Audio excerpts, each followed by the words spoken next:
From the Nelson Audio Library, it's Bob Larson's powerful story of one man's battle against evil forces, Dead Air. The man is Wes Bryant, a radio talk show host. It's a typical day on the air of dealing with small-town issues when suddenly 9-year-old Jennifer calls in with a panicked plea for help. Wes attempts to find Jennifer and rescue her from her captors. He has no way of knowing that he will suddenly find himself caught up in a deadly battle with a satanic cult, the Order of the Dark Raven. It's a chilling novel of suspense that's truer than life. It's Bob Larson's Dead Air.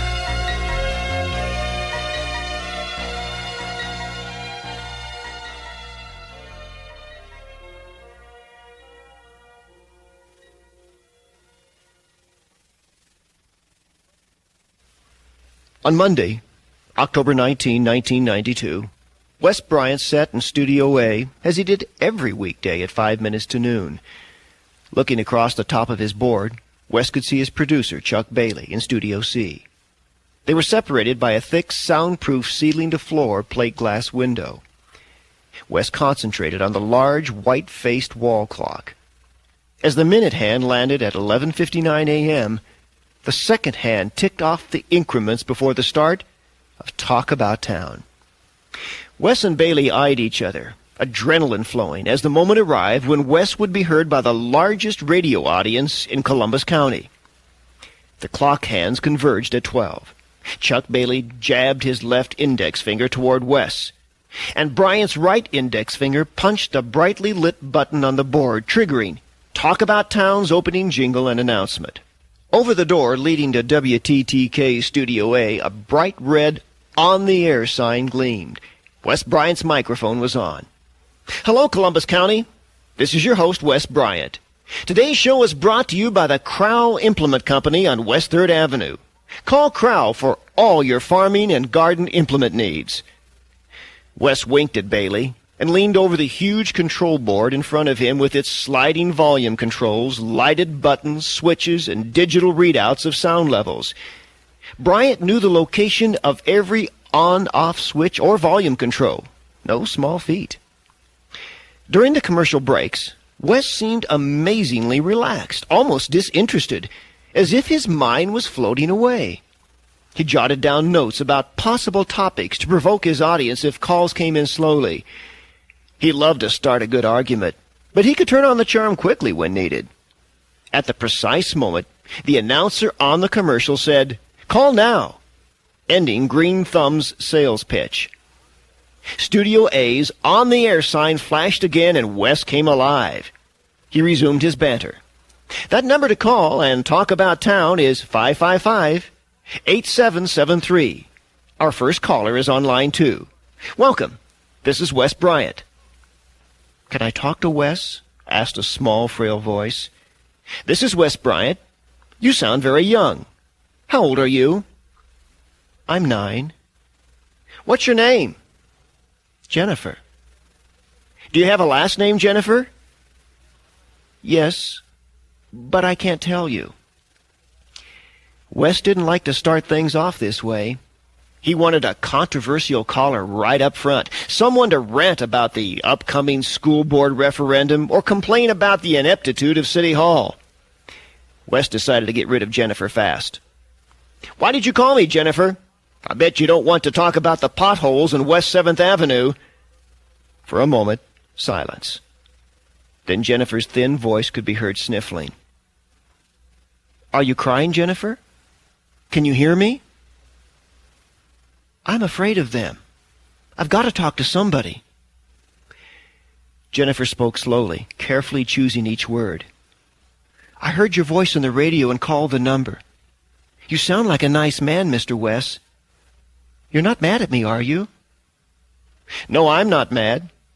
What do you mean, you're afraid of them? Who's them?" "I can't tell you. They hurt me bad. They'd hurt me worse if I told. Just be my friend." "Sure, I'm your friend. But who hurt you?"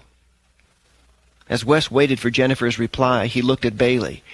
Wes's expression, a mixture of consternation and irritation, said, "Why would you dump a kid on me to start off the show?" Abruptly, Jennifer's voice punctured the silent communication between Wes and Chuck. "I gotta go now. A car's coming. I like you, Mr. Wes. Goodbye." Jennifer, are you there? Hello, Jennifer?" Wes threw the switch marked Network Satellite Feed. With less than a second's delay from its point of origin, a New York newscaster's voice was telling Columbus County about events in Central America and the Middle East. Wes headed for Studio C to confront his producer in person. "What are you trying to do, ruin me?" Wes yelled at Bailey. "Why'd you give me that kid Jennifer?" "I feel just as bad as you do," Bailey answered lamely. "I thought she'd be cute. Sorry it didn't turn out that way." "Just make sure it doesn't happen again today or ever," Wes snapped angrily. "You've got 2 more hours to get me some good callers. Controversy, conflict, people mad at me, people mad at the government. Just make sure they stir up some excitement." "Calm down, Wes," Chuck retorted. "Get in there. I'll do my job here. You keep up the energy in there." Once the newscast ended, Wes returned, solicitous, cajoling listeners, provoking people to pick up their phones. What happened off the air had little to do with his professional personality, the only one the radio audience ever got to know. Later, after Wes closed the show, pushed down the top of his briefcase and snapped shut the clamps, he turned to Chuck Bailey, who had joined him in Studio A. "What about the business of that little girl? Suppose she's in real trouble. You know, Chuck, we read about abuse all the time. A kid gets battered and nobody pays any attention until it's too late." Before Bailey could respond, Wes answered himself. "Well, what am I supposed to do? I don't even know who she is. It's not my problem. That's for the police to handle." "Suppose she calls again. What do you want me to do?" "Guess we'll have to play that one by ear." Wes picked up his briefcase and walked to the door as he reminded Bailey, "Make sure that Morgan guy shows up tomorrow. I'd like to talk to him about the property tax on Polly's house. I still make the payments as part of the divorce settlement. Can you believe it? It's gone up $50 a month since we split."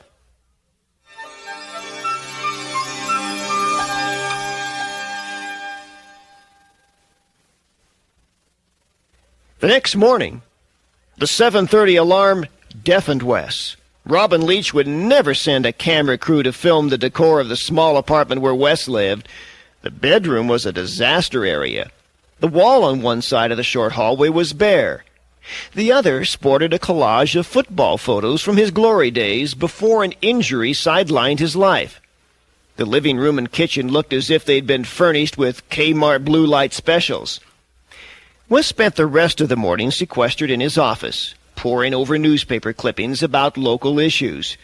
It was a tedious exercise, but unavoidable if he wanted to stay on top of provincial scuttlebutt.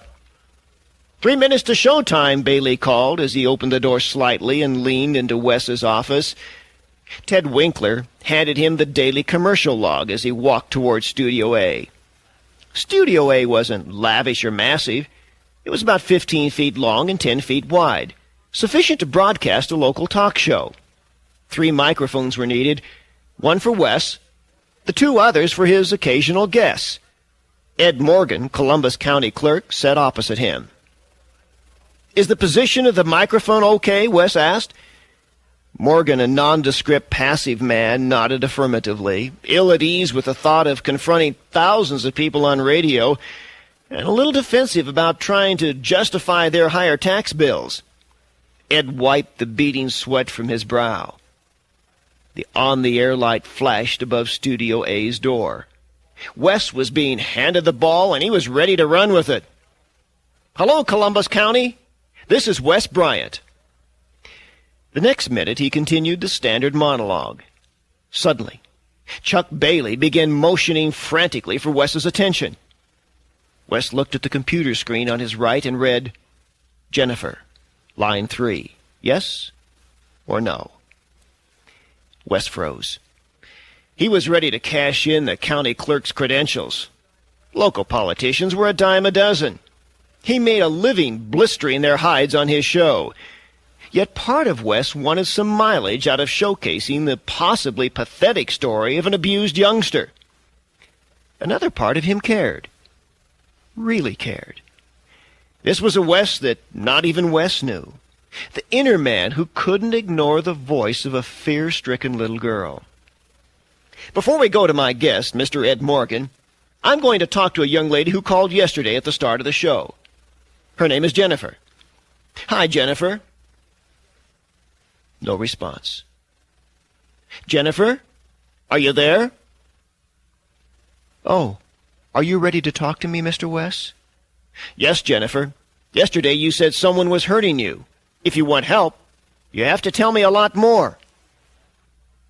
I don't want help. You can't help. The Dark Raven said so. Nobody can help me. The fear in the child's voice transfixed Wes. His muscles tensed, and he began tapping the pencil in his hand against the desk. Jennifer, if someone is hurting you, I want to know. Where are your mommy and daddy? My daddy is dead. The nasty people said he was killed in a car crash. I don't know where Mommy is. I haven't seen her in a long time. Not since I saw her sleeping in the hospital. The doctor said she would sleep for a long time.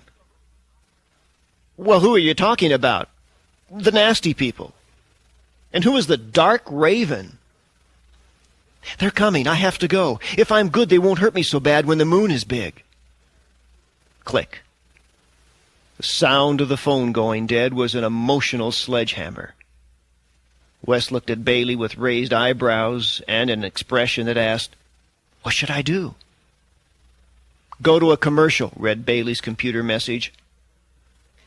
My guest today is Columbus County Clerk Ed Morgan.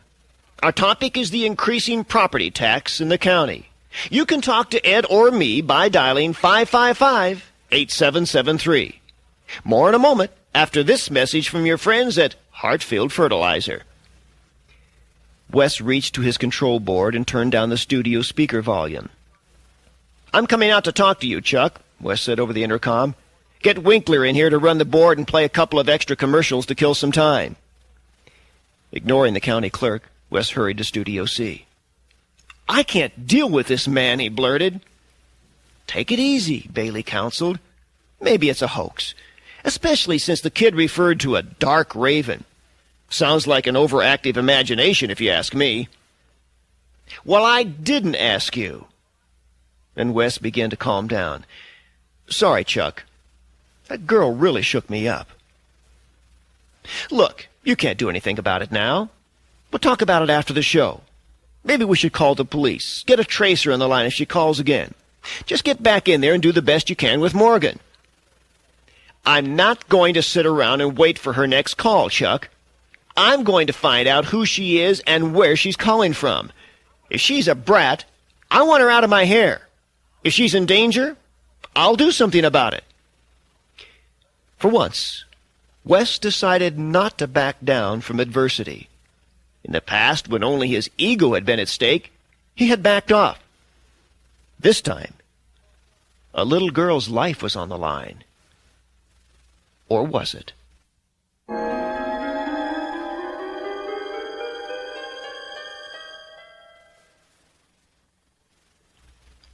Early Tuesday evening, more than 4 hours after Talk About Town had ended, Jennifer's second call refused to leave his thoughts. Abruptly, Wes decided to call Larry Bender, assistant editor of the local newspaper, the Columbus County Courier. "Larry, this is Wes Bryant. How you doing?" "Wes, haven't heard from you in a while. How's the talk show going? I hear good things about it." It's okay. Same old grind. Cover local events one day, politics the next.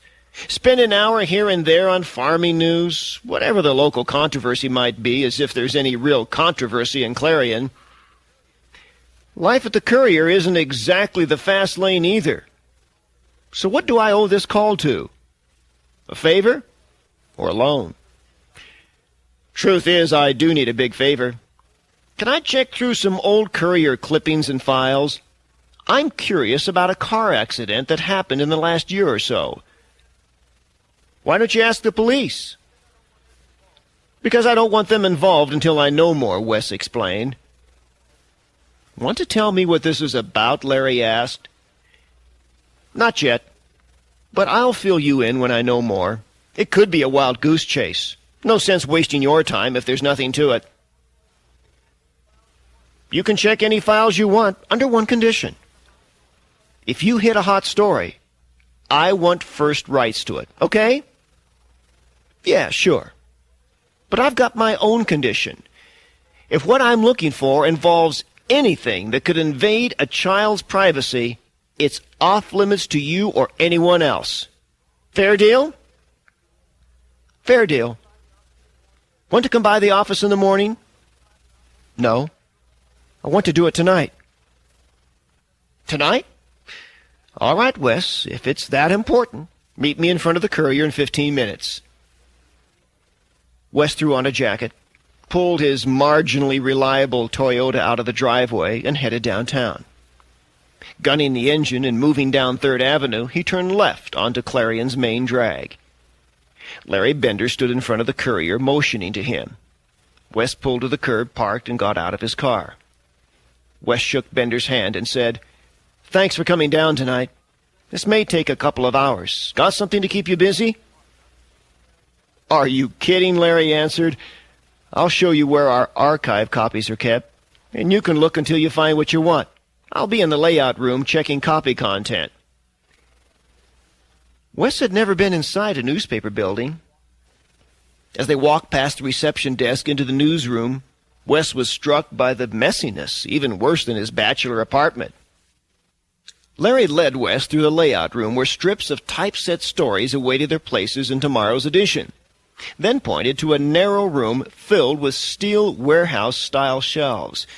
Each shelf was piled high with past editions of the Courier. Where should I start, Wes wondered. Last winter, lots of accidents happen when roads are slippery. He started looking at Thanksgiving time, when the first snow usually struck Clarion. February, March, early April. Hours later, Wes was ready to give up. It was nearly 11 o'clock, and he had probably pressed Larry's graciousness far enough. Exasperated, he leaned his head against a steel reinforcing crossbar and rubbed the back of his tense, aching neck. The first 2 weeks of April lay in front of him. As Wes lethargically reached for the first day's reading, he remembered a freaky spring storm that had hit Columbus County Easter weekend. Maybe that was it. Frantically, he flipped newspapers right and left, descending through the stack. There it was. How could he have forgotten the bold headline? "Chicago family of 3 involved in fatal spring storm accident." Wes skimmed the article like a child tearing through wrapping paper on Christmas morning, anxious to grasp the gift inside. One member of a Chicago family of 3 was killed and the others seriously injured when their car skidded into a guard railing near the Clarion exit on Interstate 360. There were no eyewitnesses to the accident, but Sheriff Arnold Hancock, arriving at the scene, said it appeared that a patch of ice caused the driver, 36-year-old Dr. Gregory Simpson, to lose control and crash. Simpson was pronounced dead upon arrival at Clarion Municipal Hospital. His wife, Annette, 34, daughter of the late Reverend and Mrs. Earl Kirkwood, was reported in critical but stable condition. 9-year-old Jennifer Simpson survived with minor cuts and bruises. Wes stared at the blank wall in front of him. Jennifer wasn't a hoax. He stepped out the front door of the Columbus County Courier, feeling that he had hit pay dirt. Tomorrow he'd check out Clarion Municipal Hospital. If Annette Simpson was still there, she might be in trouble. The nearly full moon cast his shadow far down the sidewalk, as if he were being followed by something dark and faceless that imitated his every move. Things get a little crazy this time of year, he thought. Halloween was less than 2 weeks away.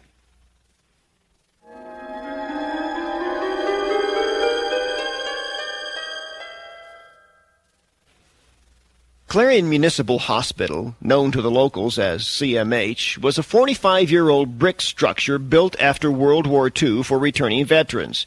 It was no high-tech center of modern medicine. Wes Bryant was skeptical about finding Annette Simpson at CMH. 6 months had passed since the accident. Still, he had to check CMH. Perhaps he could learn where she had been transferred. "May I help you?" asked the stern receptionist. "Yes, I'm looking for someone who was a patient here. She was admitted after a car accident last April. Name is Annette Simpson. Can you tell me when she was released?" "I'll do my best. Please take a seat in the waiting area." Wes remained standing while the receptionist pulled out a cardboard box and thumbed through tattered 5x7 index cards. Wes walked to a pop machine, stuffed some change into the slot, and pushed the diet soda button, his answer to health. "Sir, I have the information you wanted. Annette Simpson was admitted here Friday, April 10, but I show no record of her dismissal. It appears she's still a patient here." Wes smiled. "Can you give me the room number?" "Are you a member of the family?" "Well, yes. Second cousin," he mumbled. "You'll have to come back after 6:30 p.m. during visiting hours, and you'll need her physician's permission to see her." "What's his name?" "I can't give out that information. Don't you know?" "The family never mentioned him by name. Look, I have to see her. It's very important." "I can't help you. Hospitals have rules, you know." The receptionist looked down at some papers, dismissing Wes. "Yeah, I noticed," Wes replied condescendingly. Why such formality to see a patient who'd been there 6 months? Why was Annette Simpson's doctor's identity such a big deal? A few minutes later, Wes was walking down the alley behind CMH. To his relief, no one appeared to investigate. A black steel door with a sign declaring "Deliveries" loomed on his left. Wes put his hand on the knob and turned it. The door swung open. Wes faced a long, cold corridor. Wes approached a corner. 10 steps later, he reached an information center. Patients' charts hung from the large nails hammered in the wall. No one was around. Wes started reading clipboards one by one. "May I help you?" Wes whirled around to see a girl, barely 18, confronting him. "Yes," he answered. "I'm from Milliken's Pharmacy down the street. Mr. Milliken asked me to check if patients at CMH are treated with generic drugs more than brand names so we can correct our inventory accordingly." "Why didn't they tell us you were coming?" "Actually, it was a last-minute decision. Mr. Milliken wanted me to check personally on my way home. There was no one at the reception desk, so I just came down here." "All right. If you need any help reading what's written, check with me. You know how doctors scribble." Wes managed a respectable chuckle. "Yeah, started out in pre-med myself. Still can't write my own name clearly." The nurse's aide smiled and walked down the corridor.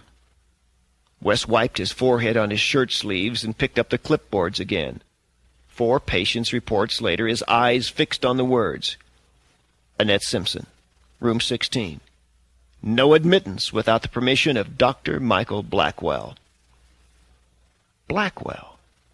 Wes Bryant thought he knew the town's doctors, but he had never heard of Blackwell.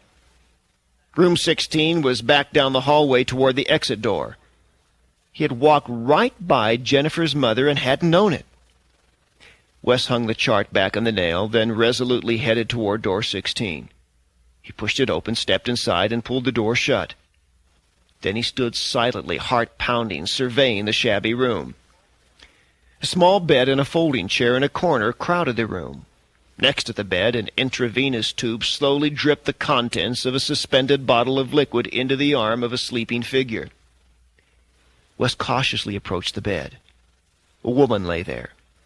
He looked down at her pallid face. Dark circles blotched the skin under her eyes. Her body, covered by a stained sheet, was almost childlike in size. Wes's heart pounded so hard his ears hurt, but he had committed himself to this exercise, and he had to see it through. He leaned toward the intravenous bottle to read its label. water, glucose, and thorazine. Suddenly, the woman's eyes opened. They were glazed, and she had trouble focusing. Her lids opened and shut, opened and shut. Slowly, she brought her gaze to focus on his face. Speaking in hushed tones, Wes drew close to the woman and asked, "Are you Annette Simpson?" She stared at him, tried to lift her head, and failed. Moments of silence passed, adding to Wes's confusion. Finally, she spoke in a husky whisper. "Annette?" "Yes." "Who are you?"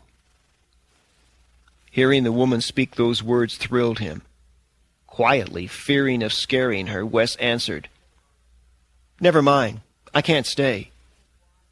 Do you know why you are here?" Annette looked puzzled. Unkempt strands of dull auburn hair lay on her forehead, partially covering her eyes.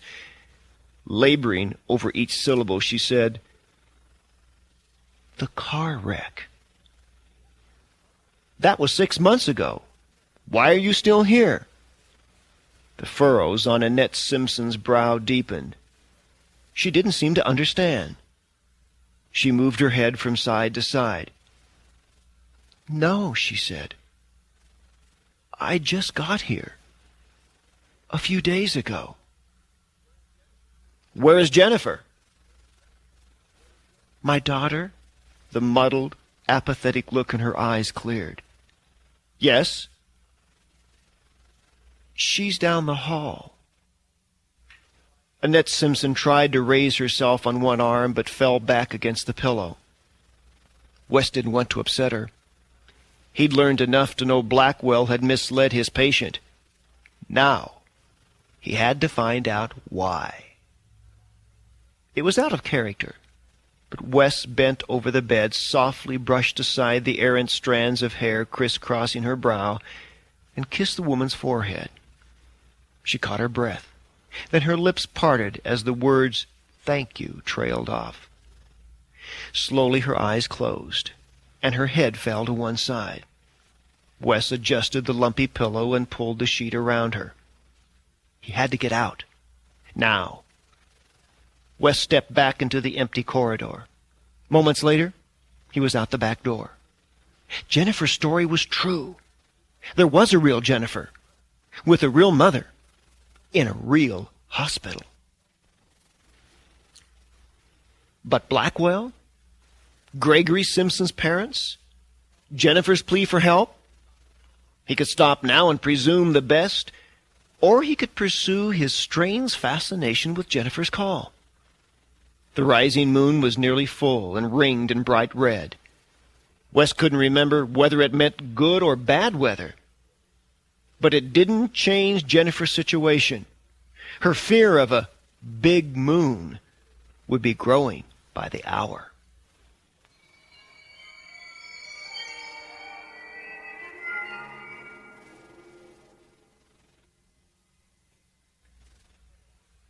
It all made sense now. Annette Simpson was being held hostage by the drug thorazine and the mysterious Dr. Blackwell. The rest of that morning and all day during Talk About Town, he wondered why Blackwell would give such a potent drug to Annette Simpson. As he prepared to end the show, Chuck Bailey rushed into the studio. "It's her, that Jennifer kid. She's on the phone again." "As soon as the show's over, transfer the call to my office. I'll talk to her in private." "I'll do my best," Bailey assured him. Seconds after Wes uttered his farewell to the radio audience, he rushed to his office. Line 3 lit up. Wes paused before pushing the button to take Jennifer's call. "Jennifer, this is Wes Bryant." "Hi, Mr. Wes," Jennifer said, her voice fragile and frightened. "I had to talk to you today. I'm scared of what's going to happen." "What are you talking about, Jennifer?" "I don't know. It's an important night. It's the night of my Color Nation." Color Nation, Wes wondered. What's a Color Nation?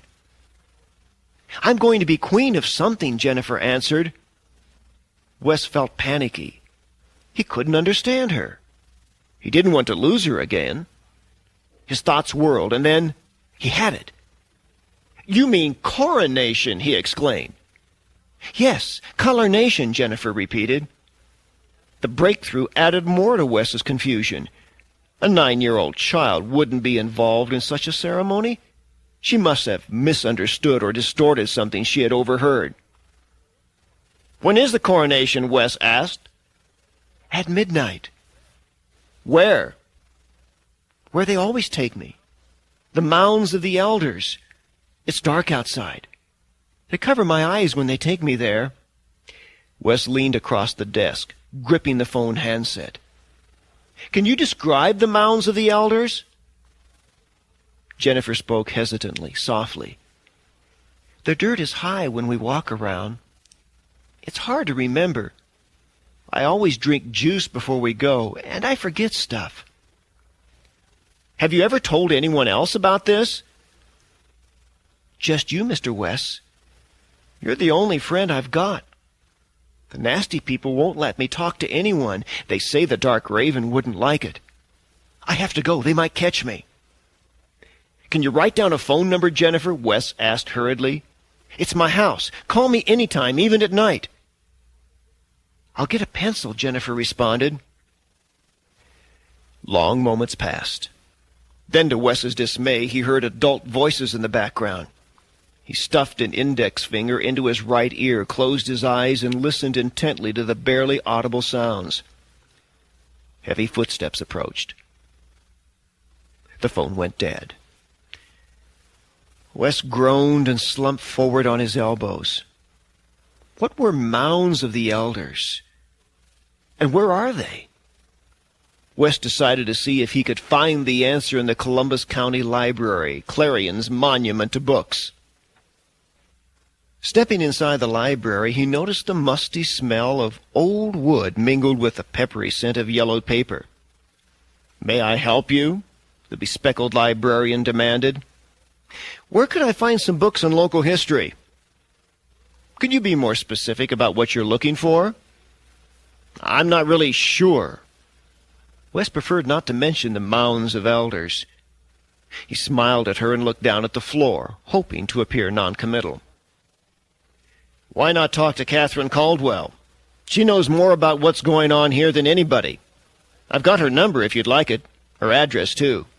She lives in that old Victorian house on First Avenue, the one with the Gothic gables." The librarian scribbled on a piece of paper and handed it to Wes, her hands shaking slightly. "Thanks," Wes said, slipping the paper into his shirt pocket. "I might as well ask her while I'm here, after all. No use beating around the bush," he thought. "Have you ever heard about the mounds of elders?" The librarian's staid expression shifted, and her head twitched unnaturally. She faltered only a moment before replying, "I don't believe I ever have." "Why do you ask?" "No special reason." Wes bet she knew something about the mounds of elders. He'd wager even more that she certainly wasn't going to tell him what it was. He headed down First Avenue, searching for Catherine Caldwell's address. He found it quickly. An odd house the children had believed was inhabited by a witch. Wes knocked on the heavy door, half expecting the fragile building to collapse. Beveled glass rattled in the door's window pane. Wes knocked again. Slowly the door opened. A thin, elderly woman in a dark blue silk dress stood before him. Her thick white hair was twisted to the top of her head and pinned there. She looked surprised, though not alarmed by his presence. "May I help you?" she asked. "My name is Wes Bryant. The librarian gave me your name and address. I'm trying to find out some things about the history of Clarion, and she said you're the expert.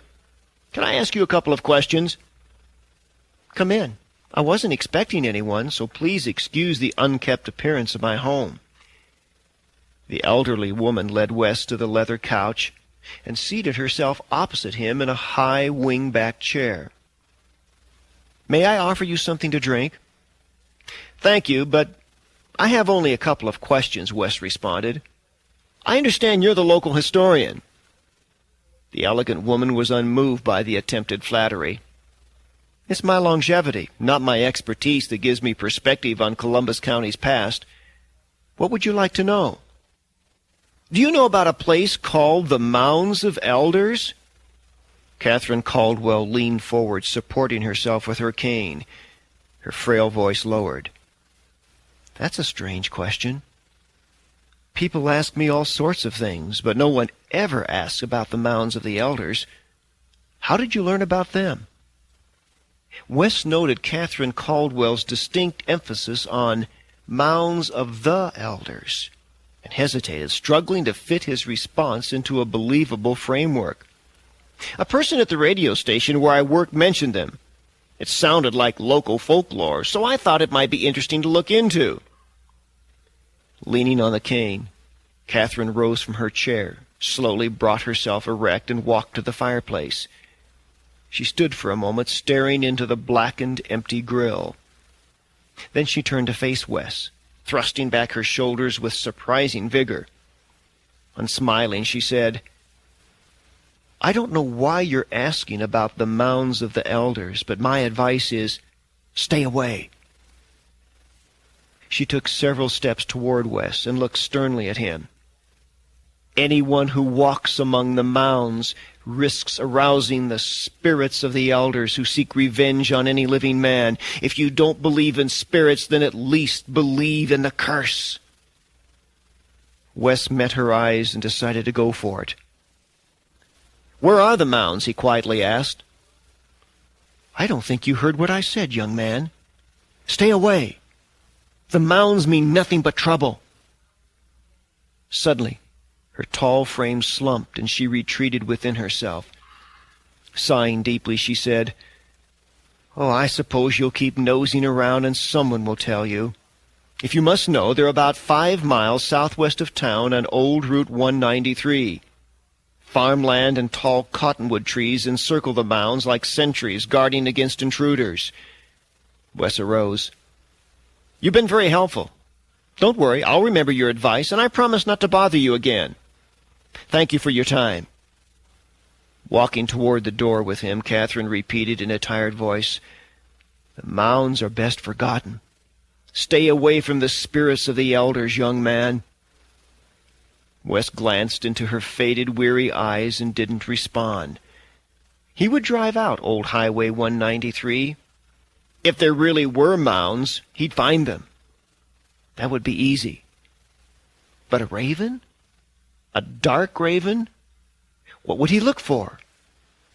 Where would he find it?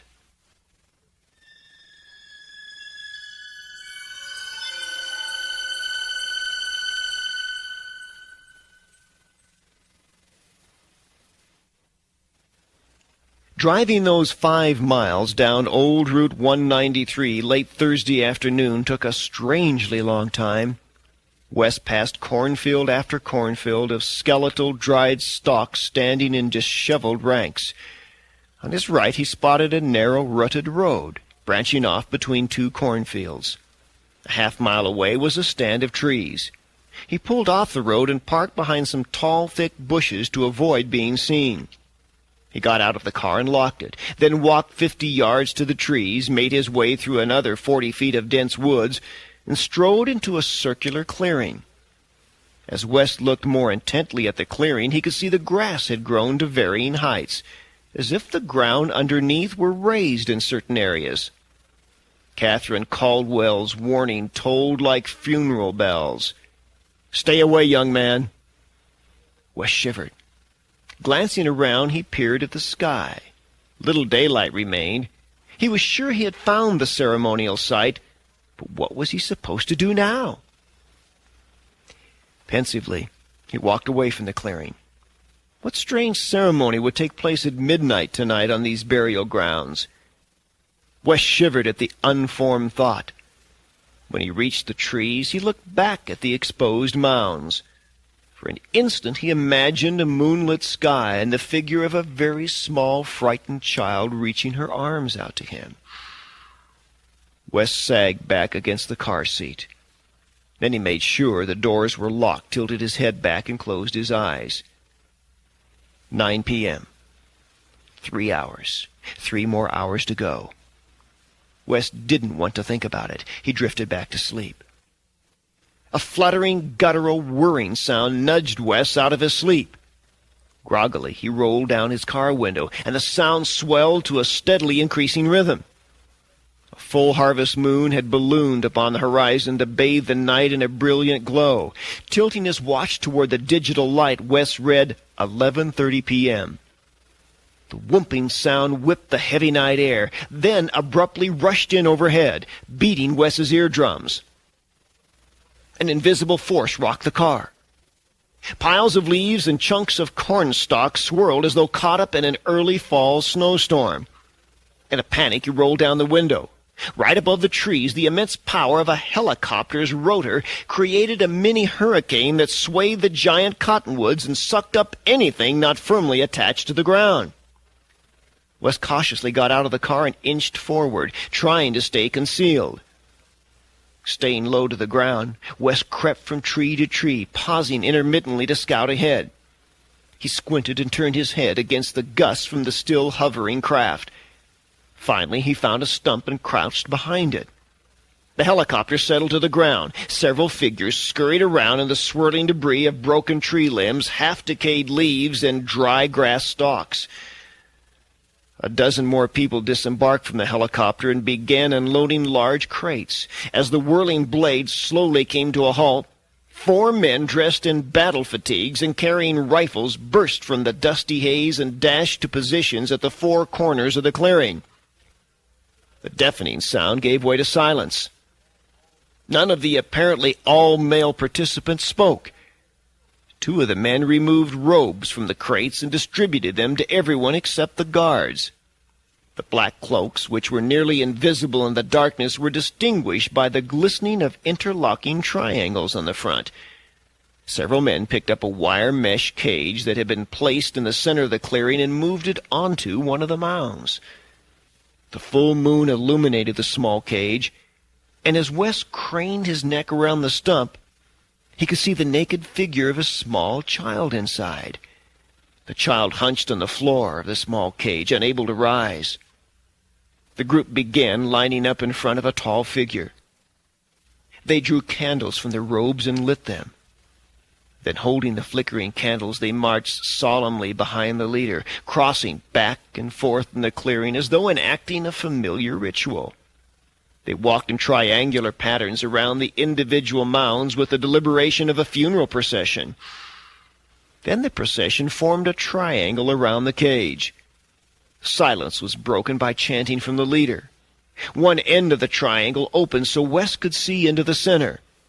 The top of the cage had been lifted, and the small girl stood motionless on the ground, unaware of the biting cold despite her nakedness. A member of the group stepped forward with a large writhing snake and draped it around her neck. An animal was at her side. Was it a dog? Wes couldn't tell until the animal turned and he saw the small horns of a goat.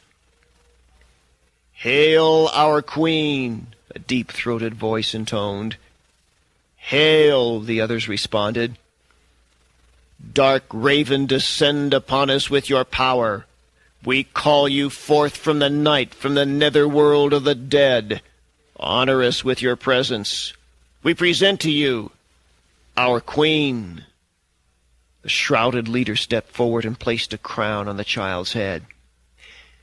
2 of the robed men then placed the young victim on top of the wire cage.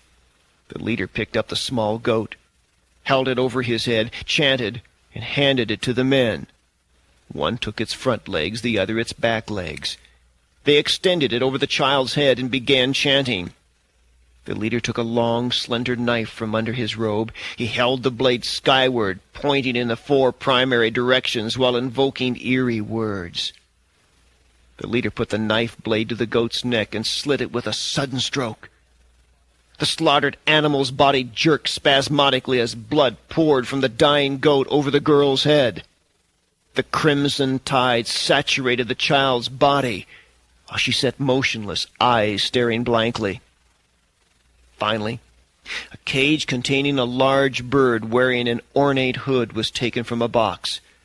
The black bird was removed from the cage and placed upon the girl's shoulders. The leader plucked a feather, dipped it in the crimson blood, and placed the feather in her left hand. Then he took her right hand and led her around the mounds in the same pattern that had started the ceremony. Each participant silently followed. Within minutes the procession ended. Everything was loaded on the lumbering craft whose horizontal blades swept in slow motion. The men climbed aboard, and the child was handed up to them. The camouflage aircraft lifted into the sky and sped off into the darkness. Wes breathed deeply. He slowly straightened his cramped, bent knees and stretched his aching legs. He took quick, short breaths like a marathon runner, gasping for air at the end of his course. Then, overcome by the ordeal, he fell on the scattered leaves, clenching his fists, and beat the ground in anger and frustration. He stared into the brilliance of the moon, wishing he could erase from memory the events he had seen. Will anyone believe this? Who can I tell? What can I do? Wes agonized. If little Jennifer had actually been crowned into an ancient and evil royal family, Wes knew that he too had been inaugurated into a stark realization of hell on earth.